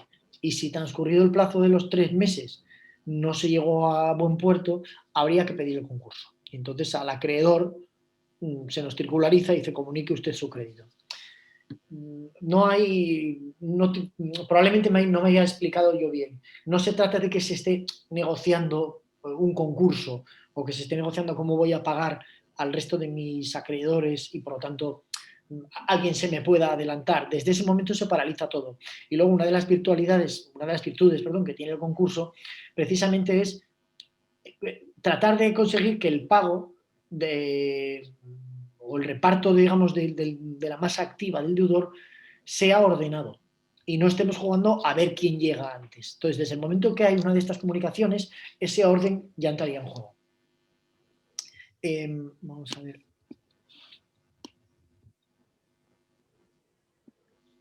Respecto de la posibilidad de pedir concurso o iniciar negociaciones, yo entiendo que ahora parece bastante claro que la norma primera, la del artículo 6.1 de la ley, dicen no pedir concurso hasta 31 de diciembre de 2021, haya o no comunicado el inicio de negociaciones, solo se aplica si ese inicio de comunicaciones es posterior al 30 de diciembre de 2020. Y el apartado tercero sería para aquellas comunicaciones que se hubieran hecho hasta 30 de diciembre de 2020. Estas tienen que solicitar concurso a los 6 meses. ¿Qué diferencia hay? Antes les decía, la simple moratoria nos permite no ir a concurso, pero cuando no vamos a concurso no tenemos ningún blindaje, no hay ninguna protección. Y entonces, en ese periodo de tiempo sí que se puede adelantar mucha gente y sí que se pueden realizar pagos, ejecuciones, procedimientos declarativos, etc. Puede ser interesante en algún caso no agotar la moratoria e ir a concurso a tiempo, antes de que el deterioro de la empresa sea completo y no haya ninguna posibilidad de salir por la vía de un convenio o por la vía de una unidad productiva, minimizando los daños, por así decirlo. Cuando estamos en un 5 bis, sí. Es decir, a esta gente que hubiera comunicado antes del 30 de diciembre de 2020, ahí sí hay blindaje y se suspenden todas las ejecuciones salvo el crédito público desde el mismo momento que se comunica. Pero si bien la normativa COVID ha dicho, muy bien, el que inicie negociaciones tiene 2 meses más para solicitar concurso. Ya no tiene 4 meses, sino 6. Pero dice, se remite al régimen general. Y este régimen general no ha modificado que, una vez transcurrido el tercer mes, desde esta comunicación del inicio de negociaciones, los acreedores nuevamente pueden iniciar o reanudar ejecuciones o solicitar un concurso necesario. Entonces, si simplemente esperamos para declarar el concurso, estamos abiertos a que haya ejecuciones y agresiones al patrimonio del deudor común. Si vamos a una comunicación a un inicio de negociaciones, estamos protegidos, pero solo estamos protegidos por un determinado tiempo. ¿Qué consecuencias puede tener la moratoria?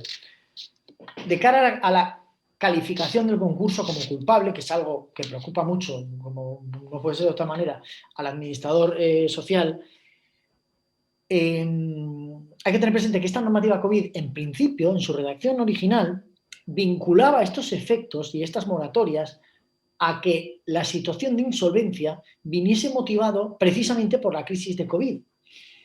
Y había una presunción de que si antes del 14 de marzo de 2020 no estaba en los supuestos de insolvencia cualificada, la insolvencia se había motivado por la situación COVID. Sin embargo, esta exigente desaparece después. De toda la normativa posterior desaparece. Y damos lugar a lo que todo el mundo llama como una barra libre. Da igual que yo esté en insolvencia por COVID, o porque ya la tuviera antes, o porque he hecho una mala gestión, por el motivo que sea, puedo acogerme a esta moratoria concursal. Entonces, claro, se plantean varios problemas. Un deudor que no tenía retraso no estaba en insolvencia, pero tras la declaración del estado de alarma se acoge a la moratoria y posterga su concurso y así está permitiendo que se le ejecute, como antes les decía. Y estas ejecuciones pueden llevar a un vaciamiento de los activos. ¿Podría declararse culpable su concurso?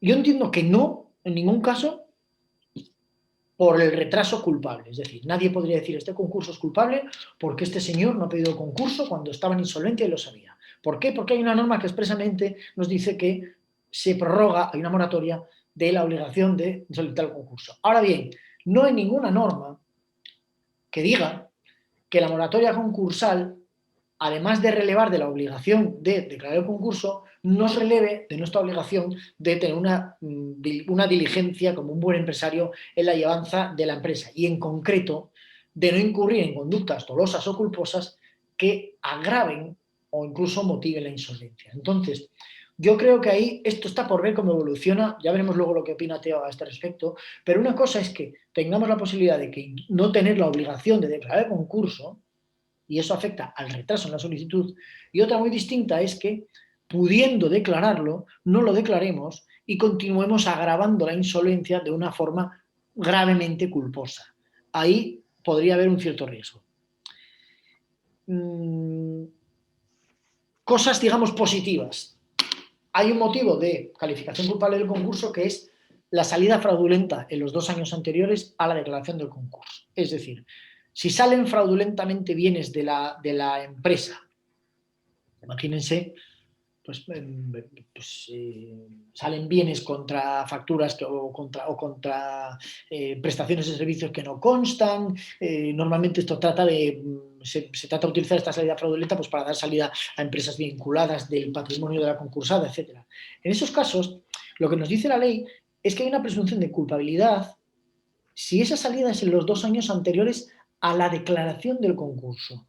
Y si yo no tengo obligación de declarar el concurso, a lo mejor me puede interesar, para barrer debajo de la alfombra, agotar la moratoria y que esos 2 años pasen.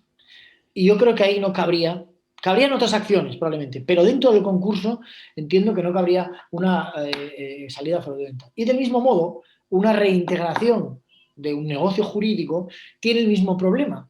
La ley dice que son reintegrables aquellos actos que, en perjuicio de la masa, que se realicen en los 2 años antes de la declaración del concurso, no antes de la insolvencia.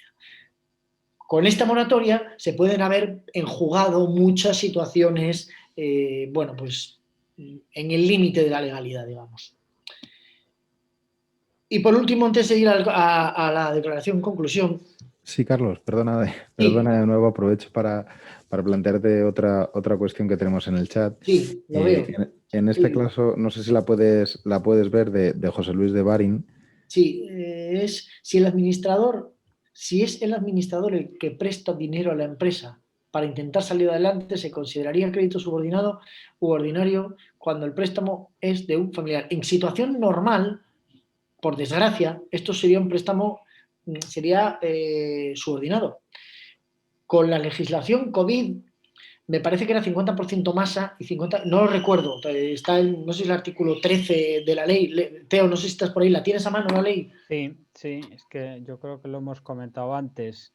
Yo creo que le entraría aquí como, si es un préstamo, le entraría, si es un préstamo para un plan de viabilidad, le entraría como crédito contra la masa. Pero el 100% en ese caso. Sí, porque es una persona especialmente relacionada, el administrador con la persona jurídica lo es, y entonces con la legislación COVID es así. Esperar un momentito, voy a ver si podemos reducir la pantalla un momento. Eso sí es para un plan de viabilidad de una refinanciación. Eso es. Y luego tenemos lo que son los préstamos normales, que esto lo teníamos aquí.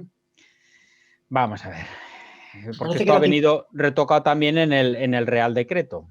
Creo que era 50-50, me parece. Yo no le he visto porcentaje. Financiaciones y pagos por persona. Dicen, los concursos de acreedores que se declaren hasta el 14 de marzo del 22 tendrán la consideración, sin perjuicio de los privilegios que les pudieran corresponder, los derivados de los ingresos de tesorería, préstamos tal de análoga naturaleza que desde la declaración hayan sido concedidos por quienes, según la ley, tengan la condición de personas especialmente relacionadas con él. Yo creo que ha quitado la limitación del 50-50, ¿eh?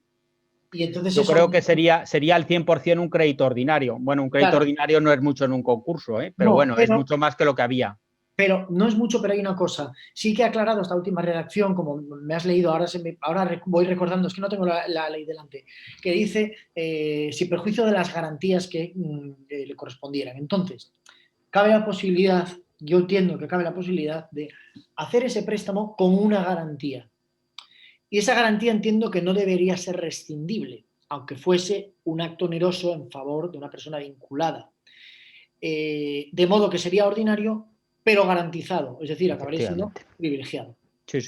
Entonces, por ahí se puede salvar, pero solo en esta situación COVID. En la situación normal, en la aportación de fresh money a un plan, a un acuerdo de refinanciación, en condiciones normales, si no me falla la memoria, era masa el 50%. En la situación COVID pasa a ser masa el 100%. Pero un préstamo que no vaya asociado a un acuerdo de refinanciación normalmente sería subordinado. En la legislación COVID, ordinario. Pero yo creo que cabe cualificarlo como privilegiado especial. Claro. En cuanto metas un inmueble. En cuanto metas un inmueble, que habría que tenerlo y que estuviera libre, claro, esa sería otra. Pero bueno. Hipotecado. Eso se podría hacer. Continúo con... A mí esto me parece bastante interesante. Hubo mucho lío, pero mucho, se ha escrito muchísimo sobre la suspensión de las causas de disolución en toda la legislación COVID. Tenemos una norma que no se ha modificado, que es desde el decreto 8/2020, para todas las causas de disolución de una sociedad que no sean las pérdidas cualificadas, es decir, que no sean el patrimonio neto por debajo de la mitad del capital social, es decir, que no sean el desbalance patrimonial de la empresa.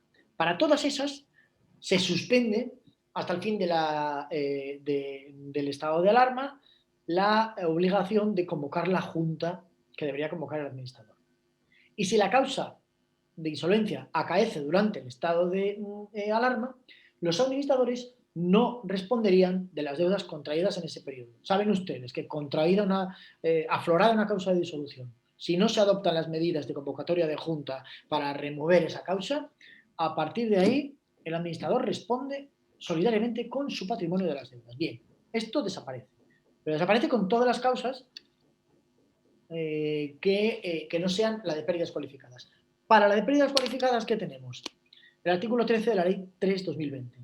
Y nos dice, a los solos efectos de determinar la concurrencia de esta causa de disolución, no se toman en consideración las pérdidas del ejercicio 2020. Es decir, si las pérdidas afloraron en 2019, sí, y por lo tanto ahí sí habría responsabilidad. Y luego nos sigue diciendo, si en el resultado del ejercicio de 2021 se aprecian pérdidas de estas de la letra E, pérdidas cualificadas de las que les estoy hablando, surge el deber de convocar la Junta en el plazo de 2 meses desde el cierre del ejercicio. Esto es un galimatías, esto no se entiende bien. Primero, las pérdidas del ejercicio 2020, yo considero, porque hay quien entiende que no, yo considero, la mayor parte de los compañeros con los que he hablado, es que las pérdidas de 2020, una cosa es que no se tomen en consideración para la causa de disolución en el ejercicio 2020 y otra es que desaparezcan, no desaparecen. Y sí se reflejan en la contabilidad de 2021, pero no determinan la causa de disolución en el año 2020. Luego nos dice, si el resultado del ejercicio siguiente, el 2021, se aprecian pérdidas, tenemos que convocar junta en 2 meses desde el cierre del ejercicio. Vamos a ver, si nos vamos a lo que es lo ordinario, el cierre del ejercicio a 31 de diciembre, a fin de año, a cierre del ejercicio no tenemos el resultado del ejercicio. El resultado estará con las cuentas, estará como mucho en marzo de 2022. No lo podemos tener antes. Entonces, la mayor parte de la doctrina entiende que este término, si del resultado del ejercicio 2021, pues está refiriéndose, digamos, al último balance trimestral, que no es el resultado, porque no hay una aplicación del resultado, no ha habido una proposición de cuentas, ni por supuesto se han aprobado ni depositado. En estos supuestos, si no se cumpliese con la obligación de convocar junta, el administrador respondería de las deudas posteriores al cierre de 2021, no de las anteriores, no de las de 2020. Y como les digo, si la causa de disolución era anterior al ejercicio 2020, también se respondería. No sé si hay, me parece que veo una pregunta en el chat. Sí, había. Sí, Carlos, tenemos una pregunta que, bueno, en este caso nos la plantea Alejandro Vicente, dirigida a Teodoro, en relación a la solicitud de segunda oportunidad y al intento de acuerdo extrajudicial de pagos. Nos plantea directamente que en el caso de que estemos en el supuesto de deudor persona física autónomo que desarrolla su actividad profesional sin estar inscrito en el registro mercantil, plantea ante qué profesional se debe acudir para instar la solicitud de mediador concursal. Teo, si me permite, vamos, no sé, seguro que Teo ha visto también esto. Esto se ve mucho porque saben ustedes que la competencia del juzgado mercantil únicamente sería para concursos de persona física empresario, no para las del no empresario. Entonces, en su día se planteó que si el intento del acuerdo extrajudicial de pagos había ido al notario y no al registrador mercantil, no podría después presentarse como un concurso de persona física empresario. Yo todas las resoluciones que he visto han dicho que esto no vincula. Puede ir al notario y después presentarlo en el registro. ¿Puede el notario obligarle a inscribirse en el registro mercantil? Yo no lo he visto. De hecho, el notario tramita de mala gana el acuerdo extrajudicial de pagos y en cuanto puede se lo quita porque esto es una cosa que solo les da problemas. Yo la única duda que tendría aquí es si no recuerdo mal, también la propia ley prevé que en el caso en que, siendo sujeto inscrito en el registro mercantil, se declarase su concurso, se puede acordar en el auto la inscripción previa en la hoja del registro mercantil. Pero eso ya lo acordaría el juez del concurso en su caso. Yo, en mi caso, todos los supuestos que he tenido, concursos de persona física autónomos, que no me consta que estuvieran inscritos en el registro mercantil, yo no lo he acordado, he tramitado el concurso y no me consta que haya habido ningún problema por el hecho de no estar inscrito en el registro mercantil. No sé si Teo tiene una experiencia distinta en esto. Yo comento, Alejandro, un poco la posición de dos respuestas. Una respuesta teórica y una respuesta práctica. La respuesta teórica es la siguiente. La condición de empresario, la constitución de cualquier derecho o la constitución de cualquier cualidad, excepto en derechos como la hipoteca, no es una constitución registral. Es decir, ni siquiera la constitución de una sociedad limitada o una sociedad anónima exige la inscripción registral, pero la constitución es el acto de constitución de esa sociedad. Es decir, el registro solo publica situaciones, pero las situaciones para ser empresario y las condiciones para ser empresario se dan antes. Es decir, yo soy empresario independientemente o autónomo independientemente de lo que diga el registro. Entonces, claro, aquí la contradicción está en que yo, siendo empresario, que lo sé, que soy un autónomo y que tengo un derecho a concurso, a tramitar por juez mercantil y no por el juez de primera instancia, me voy al notario. Esa es la primera contradicción. Si yo soy así, me tengo que ir al registro. Y el registrador ya me pondrá la pega. Oiga, ¿está usted inscrito? Oiga, ¿no está usted inscrito? Vale. Entonces, evidentemente, en el concurso ya no hay problema, porque lo primero que puede hacer el juez, como ha dicho Carlos, es ordenar la inscripción. La respuesta es que usted, o a la pregunta de Alejandro, es que tú eres empresario y tienes derecho a la tramitación del concurso ante el juez del concurso, ante el juez mercantil, porque reúnes los requisitos que se establecen de trabajador autónomo, o de empresario autónomo, perdón. Entonces, yo pienso que es una contradicción que el notario le mande a escribir porque a continuación deberá tramitar, lógicamente, el trámite de mediador concursal en el registro mercantil. Y yo, lo correcto para mí sería ir al registro mercantil y pedirlo allí. Y si el registrador te pide la inscripción, lo práctico es practicarla. Pero ¿qué haces en el notario si tienes la condición de lo que es un empresario autónomo y vas a ir a que tu asunto y tu concurso sea llevado por un juez mercantil y no un juez de primera instancia? Sobre esto les cuento una anécdota. La cosa más curiosa que me ha ocurrido es que en uno antiguo de beneficio de exoneración del paseo insatisfecho, aparece como mediador el propio notario.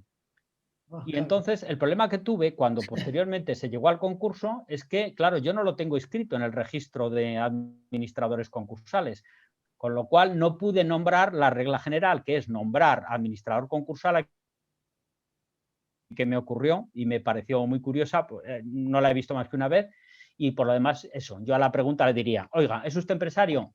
Al registro.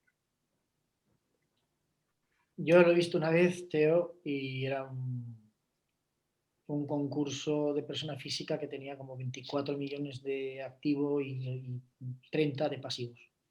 Entonces ahí no hubo problema por nombrar al administrador o al mediador porque se nombró el notario. Pero además en ese caso fue el notario y el concurso vino a mi juzgado porque era, evidentemente, esa deuda era una derivación de... No, miento. No estaba tan claro que fuera empresario porque era un incumplimiento de un pacto de sindicación de acciones y por el laudo arbitral les había caído esa sanción tan gorda. Pero bueno, yo ya les digo, a mí me vienen del notario y no me pongo a poner problemas por eso, lo tramito, no he acordado nunca la inscripción, la apertura del folio para el empresario en el registro mercantil y tampoco ha habido ningún problema. Y luego sobre el archivo express, vamos a ver, lo del archivo express, hay muchas veces que nuestra empresa o una de las empresas de nuestro grupo no tiene activos para pagar a todos los acreedores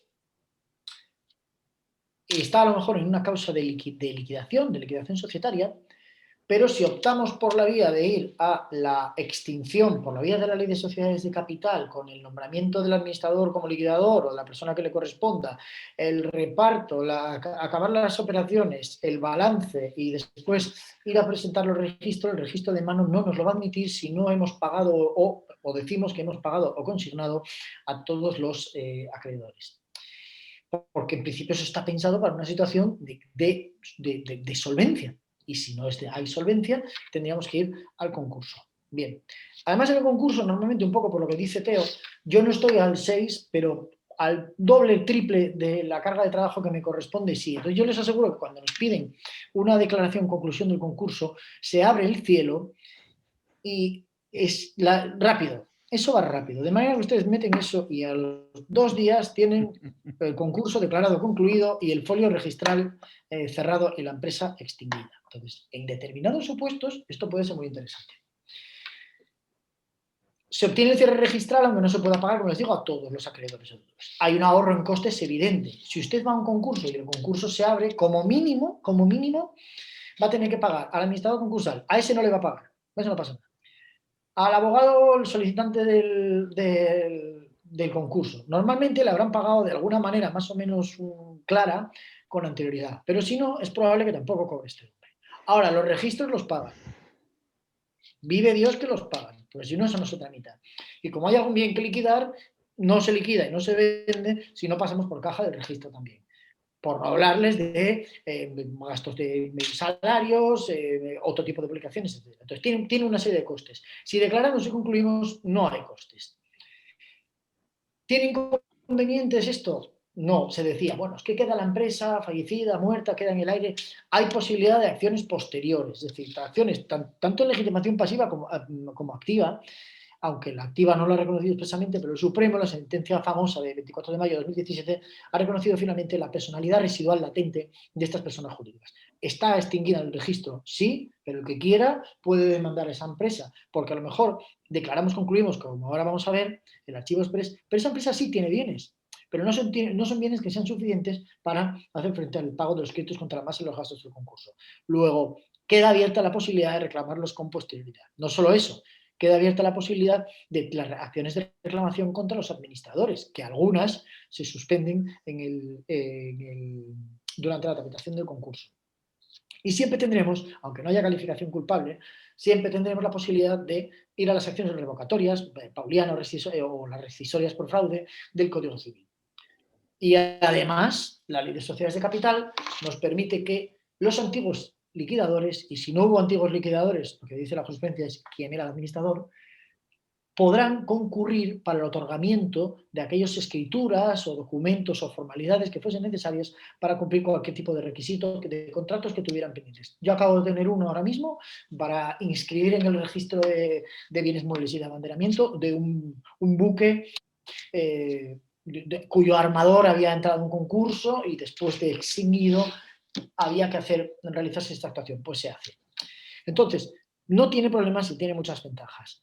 Digo que no tiene problemas en el sentido de que no se priva a nadie de ninguno de sus derechos ni de ninguna garantía. El concurso per se no otorga ninguna garantía extra a los acreedores. Lo único que podrá haber es que no va a haber inhabilitación, en su caso, si hubiese habido una calificación culpable. ¿Cuál es el problema? Esto hay que vestirlo bien. Si tenemos interés en esto, hay que hacerlo bien. Lo acuerda el juez en la declaración, en el mismo auto que declara el concurso, siempre que se aprecie de manera evidente, dice la ley, que la masa activa presumiblemente será insuficiente para la satisfacción de los posibles gastos del procedimiento. No ya los créditos contra la masa, todos los gastos. Y incluyendo la retribución de la administración concursal. Y además, que no es previsible el ejercicio de acciones de reintegración o responsabilidad de terceros. ¿Por qué esto? Porque si hubiera previsión de que podemos reintegrar o obtener responsabilidades de terceros para la masa del concurso, habría que tramitarlo porque hay una posibilidad de pagar con eso los créditos contra la masa. Y añade el texto refundido algo que no tenía la ley concursal, dice, ni la calificación del concurso como culpable. Esto antes, no, esta previsión, este juicio hipotético, adivinatorio, de que pueda haber una calificación culpable, es nuevo en el texto refundido, no lo teníamos en la ley concursal. Hay muchos compañeros que entienden que cuando hay trabajadores no se puede declarar concluir el concurso porque hay que tramitar el ERE. Yo discrepo. No hay ninguna excepción de mantener el concurso y abrirlo si no hay suficiencia para el pago de los créditos contra la masa, solo para tramitar el ERE. Y si no, eso explíquenselo al administrador concursal al que vayan a nombrar. Pero el mayor problema es el juicio anticipatorio de culpabilidad. Esto se rechazaba antes porque la ley no lo decía expresamente. Claro, de todas las causas de calificación culpable, que no las voy a reproducir ahora por cuestiones de tiempo, ¿qué causas de calificación culpable puede el juez oler sin adoptar un papel demasiado inquisidor que sería incompatible con después el juez que decide la calificación culpable, a la vista de la documentación que Teo les ha dicho que tienen que incorporar con la solicitud de concurso? Pues básicamente dos. Uno, retraso en la calificación culpable. Claro, si ustedes me piden declaración de concurso y simultánea conclusión porque no tienen ni para pagar los créditos contra la masa, pues algo huele a podrido en Dinamarca, querida Ofelia. O sea, ahí algo pasa. Hemos llegado tarde. En condiciones normales hemos llegado tarde.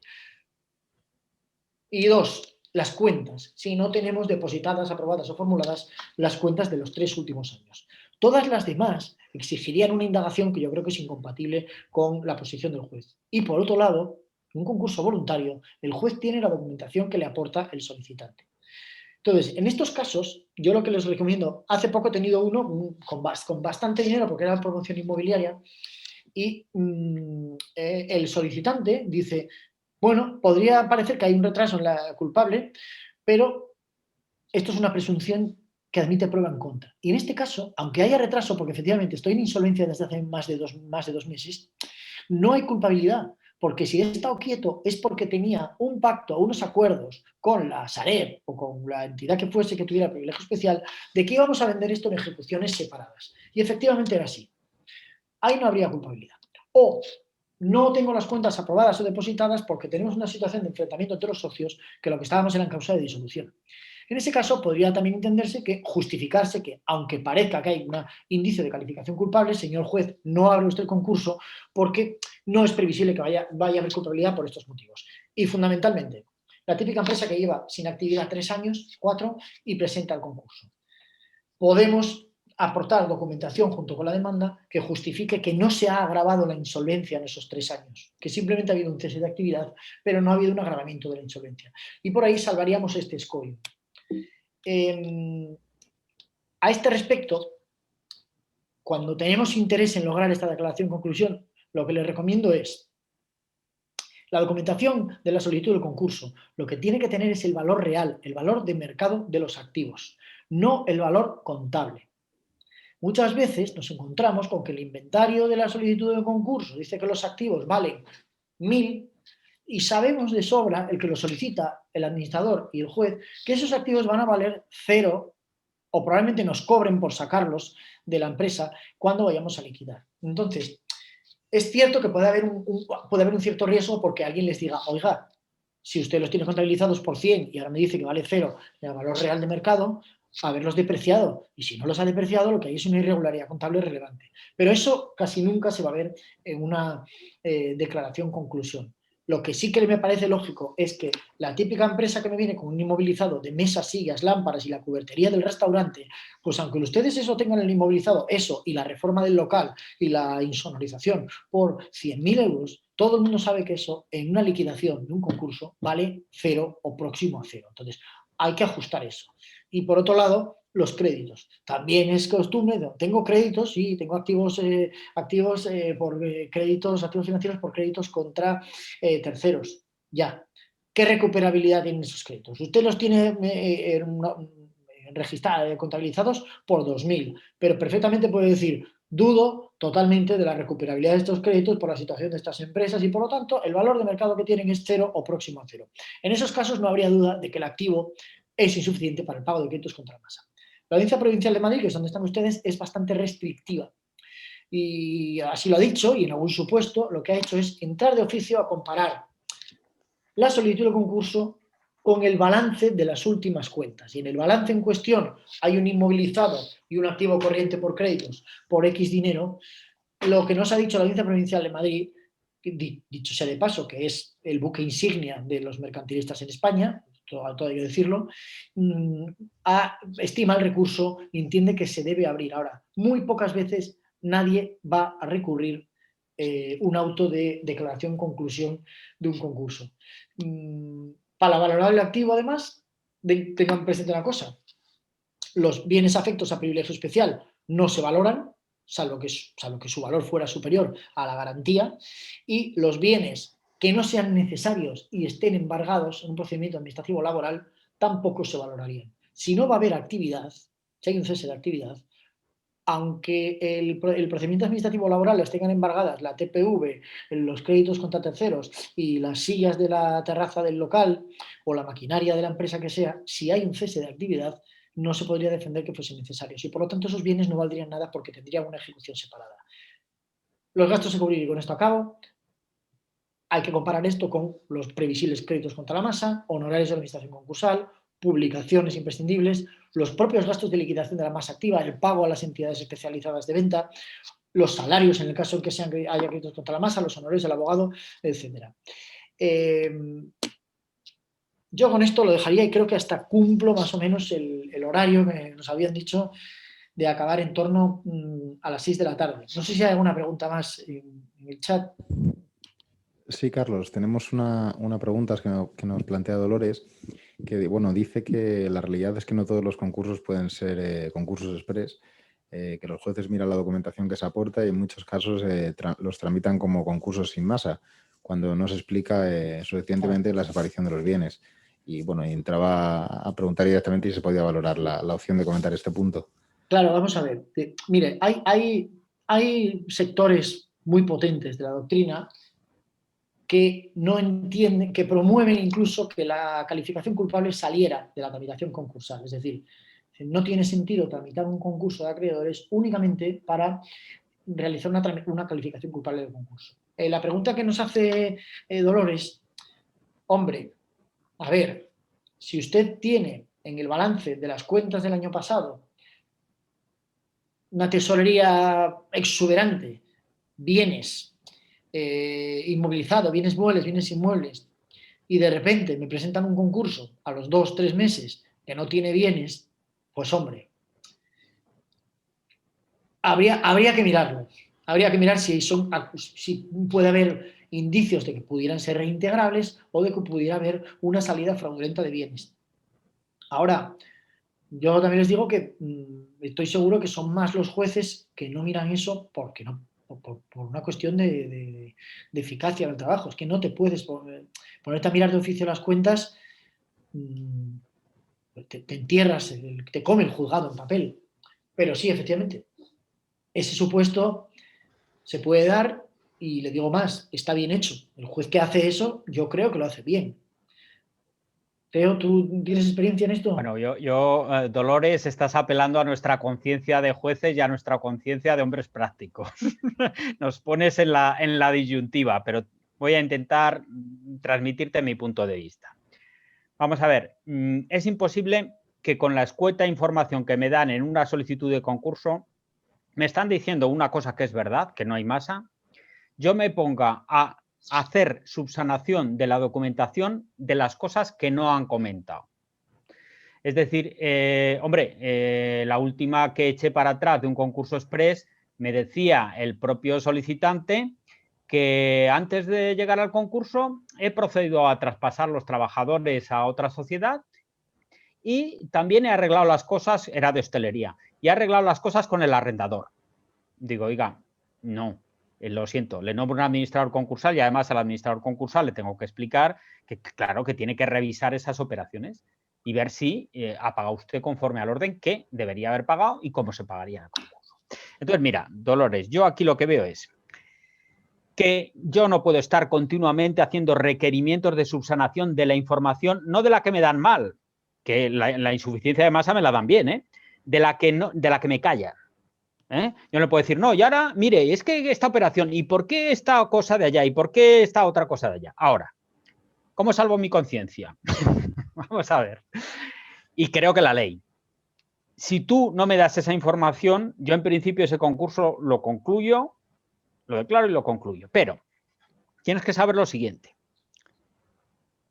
que ya se ha comentado que tienes a tu disposición, acreedora, ahora es la acreedora perjudicada por ese concurso, tienes a tu disposición todas las acciones de responsabilidad contra el administrador si es solvente. Somos prácticos. Es decir, si tiene dinero, ¿vale? Le reclamas. Si no tiene dinero, no le reclamas. Y, por supuesto, las acciones de socios, liquidadores, etcétera, que ha comentado Carlos. Pero nos centramos exactamente en tu pregunta, porque tú estás proponiendo una acción de reintegración. Es decir, un bien de la sociedad que salió antes y que podía, figurando en el activo de la sociedad, haber satisfecho a los acreedores en el concurso. Mira, pues las soluciones que hay son varias. O sea, esto no queda así. Lo he archivado, lo he concluido y lo hemos cancelado registralmente porque usted me lo ha dicho con la información que me ha dado y yo de esa información no he deducido nada y no me he puesto a preguntarle 80 cosas. ¿Vale? Pero usted tiene la siguiente solución. Primera, vamos a ver. Ese concurso, esa sociedad que está registralmente cancelada, tiene la opción de la sentencia del Tribunal Supremo de 24 de mayo del 17, pero tiene otra opción admitida por la doctrina y no creo que sin ningún problema para la jurisprudencia. Me vuelve usted a pedir el concurso de la sociedad. Para el supuesto de que solo tenga bienes la sociedad y debieron ser objeto de una acción de reintegración y no se metieron y la acción de reintegración triunfaría, me vuelve usted a pedir el concurso de la sociedad. Entonces, yo lo primero que hago cuando declaro ese concurso otra vez, porque ahí ya usted me proporciona una información exacta de cuál era el bien, de cuál es el precio que se ha pagado, a quién se le ha vendido, al primo, al hermano, al no sé quién, lo primero que acuerdo es mandamiento al registro mercantil para inscripción constitutiva, inscripción de nuevo de la sociedad. Y volvemos a tramitar el concurso. Y ahora la administración concursal ve si hay que ejercitar la rescisoria. Y si no lo quiere hacer, la ejercita la acreedora. Entonces, vamos a ver, esto está en la ley. No estoy de alguna manera diciendo, no, es que todo esto va por concurso express. Pero es que, claro, tengan ustedes que si no se dice muy claramente que no están, que se han hecho unas operaciones, pero eso todo el mundo lo calla. Si se ha hecho. Y luego, ¿qué ocurre? Yo no puedo estar pidiendo 40 cosas. Usted me dice esto. ¿Cómo se salva esa cuestión? Usted tiene información buena de que hay una rescisoria que se puede ejercitar con visos de éxito dentro del periodo de los 2 años anteriores, que ha sido una auténtica ficción con la única finalidad de sacar el único bien que valía en la sociedad. Solicite el concurso. Vaya al necesario y pida el concurso. Y lo explica así de claro y verá. Y además le pide, señoría, suplico que en su primera autodeclaración acuerde de nuevo la inscripción de la sociedad al registro mercantil. De tal manera que es un equilibrio. Pero yo estoy convencido de que gran parte de esos 50.000 concursos que se esperan, muchos de ellos van a ir con concurso express. Y luego lo que no me resisto, y es a raíz también de otro comentario que ha habido, que es el tema de vamos postergando con la moratoria y empiezan las ejecuciones, de advertirles del caramelo envenenado. Porque esto está muy bien para los políticos, para el legislador y para los que salvan su responsabilidad en la economía. Pero para ustedes no les vale. Porque tengan en cuenta que en el momento en que empiecen a promover las ejecuciones, es decir, la moratoria no ha quitado la obligación, todas las que hemos visto en la primera parte, de declararse en concurso cuando se está en situación de insolvencia. No la ha quitado. Y de hecho seguimos declarando concursos en todo el periodo de moratoria. Como ustedes estén permitiendo ejecuciones ampliadas cuando la empresa está muerta y saben que no la van a levantar, ustedes son candidatos a una calificación de concurso culpable. ¿Por qué? Porque entra directamente en lo que es la agravación de la insolvencia, pero además al concurso culpable con la responsabilidad por déficit, que es lo grave, es decir, con una condena en función del déficit que dejas de cubrir, la parte que no cobran tus acreedores. ¿Por qué? Pues porque tú lo único que has hecho es permitir más ejecuciones que han agravado la situación de insolvencia de la empresa y eso ya es una causa de culpabilidad. Es el antiguo precepto genérico del 164.1, que ahora está en el 400... vamos a ver. Que dice que cualquier actuación realizada con culpa que produzca una agravación de la insolvencia. Tenemos la calificación del concurso en el 442, las presunciones y tenemos la general. Dice, se calificará cuando la generación o agravación del estado de insolvencia. La cláusula general de culpabilidad, o sea, la condición general, el 442, ¿vale? Entonces, mucho cuidado con el tema del caramelo envenenado de la moratoria. No olviden nunca lo que es la insolvencia y que cuando hay insolvencia existe obligación, hay obligación de pedir el concurso. Cuidadito con que te la aplacen y lo único que estás permitiendo son ejecuciones aumentadas, porque el juez lo va a tener fácil para decir que has agravado la insolvencia con la espera, que eso el legislador no lo dice, pero la ley lo sigue diciendo. Es decir, no lo dicen los que nos promueven la moratoria, pero la ley lo sigue diciendo y ustedes han cumplido ahí a rajatabla la agravación de la insolvencia. Luego ya entran en el tipo general de la culpabilidad. Luego tienen los tipos específicos con presunciones. Pero el tipo general que habla el 441 y las presunciones juris tantum, que son otras, hombre, la única que se salvarían es el retraso en la obligación del concurso, pero las otras les entra entera y el tipo general les entra entero, ¿eh? Y como se haya producido un aumento injustificado de ejecuciones solo para no salvar la empresa, que lo tenías antes de la moratoria, cuidado.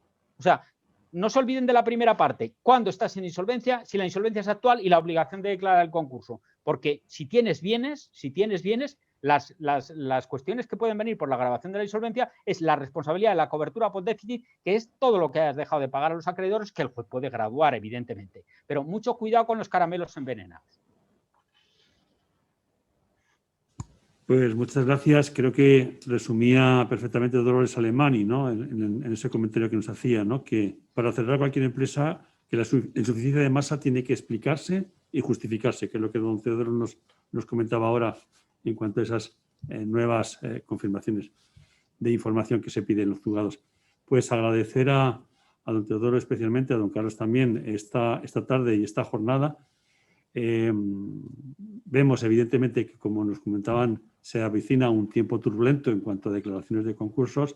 Como siempre, pues aprovechamos estas palabras que nos han dicho en cuanto a que lo importante es afrontar la situación con el espíritu de continuidad y pensando en la empresa, en las empresas y en las personas, ¿no? Para que pueda dar continuidad a la economía en España. Y muy especiales gracias tanto a Eva como a Ramón. Lógicamente es un privilegio contar con ellos y que evidentemente pues desde ECIN están a nuestra disposición para cualquier tipo de consulta adicional o tramitación de dudas que puedan surgir. Eva, si quieres.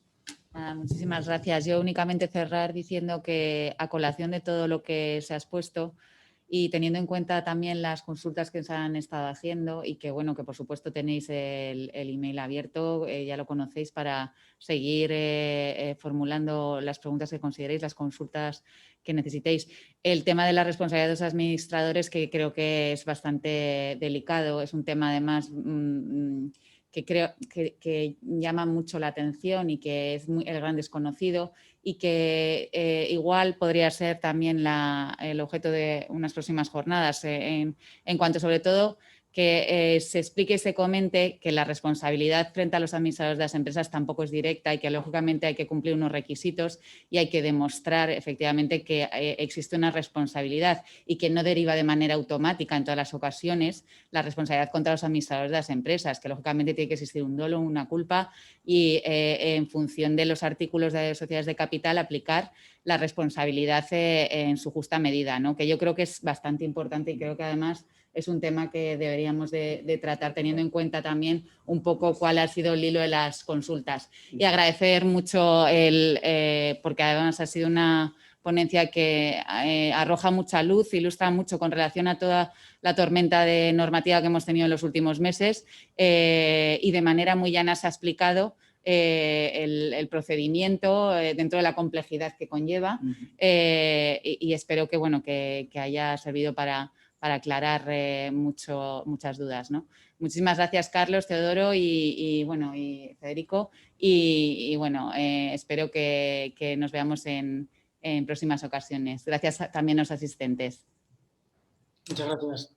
Gracias a todos. Gracias.